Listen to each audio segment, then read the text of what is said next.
Today's story, friends, is called Tops and Bottoms, and this story is written and illustrated by Janet Stevens. Now, when we usually read a book, I'm opening it from the side. This book is a little different because this book opens from the bottom to the top. It might be a little bit more of a challenge today for you to be able to see the pictures, so we're going to just do the best that we can. Tops and bottoms.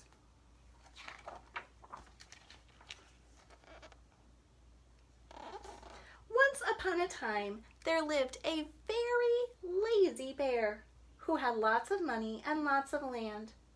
His father had been a hard worker and a smart business bear, and he had given all of his wealth to his son. But all Bear wanted to do was sleep. Not far down the road lived a hare. Now that's another word for a rabbit.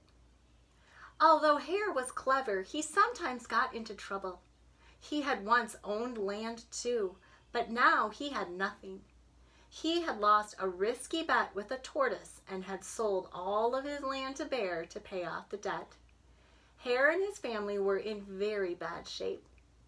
"The children are so hungry, Father Hare. We must think of something," Mrs. Hare cried one day. So Hare and Mrs. Hare put their heads together and they cooked up a plan. The next day, Hare hopped down the road to Bear's house. Bear, of course, was asleep. "Hello, Bear. Wake up. It's your neighbor, Hare. I have an idea." Bear opened one eye and grunted. "We can be business partners," Hare said. "All we need is this field right here in front of your house.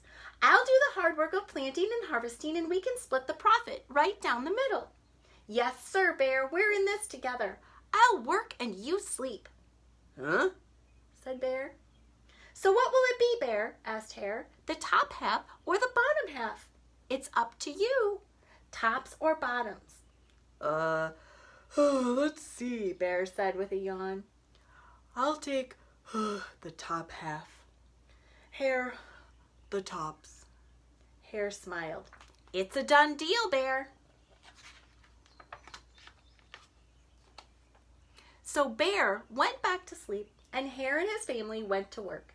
Hare planted, Mrs. Hare watered, and everyone weeded. Bear slept as the crops grew. When it was time for the harvest, Hare called out, "Wake up, Bear. You get the tops and I get the bottoms." Hare and his family dug up the carrots, the radishes, and the beets. Hare plucked off all the tops, tossed them into a pile for Bear, and put the bottoms aside for him. Bear stared at his pile. "But Hare, all the best parts are in your half." "You chose the tops, Bear," Hare said. "Now, Hare, you have tricked me. You plant this field again, and this season, I want the bottoms." Hare agreed. "It's a done deal, Bear." So Bear went back to sleep, and Hare and his family went to work. They planted, watered, and weeded. Bear slept as the crops grew. When it was time for the harvest, Hare called out, "Wake up, Bear. You get the bottoms and I get the tops."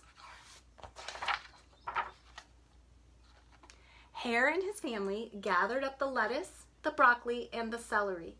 Hare pulled off the bottoms for Bear and put the tops in his own pile. Bear looked at his pile and scowled. "Hare, you have cheated me again." "But Bear," Hare said, "you wanted the bottoms this time." Bear growled. "You plant this field again, Hare. You've tricked me twice, and you owe me one season of both tops and bottoms." "You're right, poor old Bear," sighed Hare. "It's only fair that you get both the tops and the bottoms this time. It's a done deal, Bear."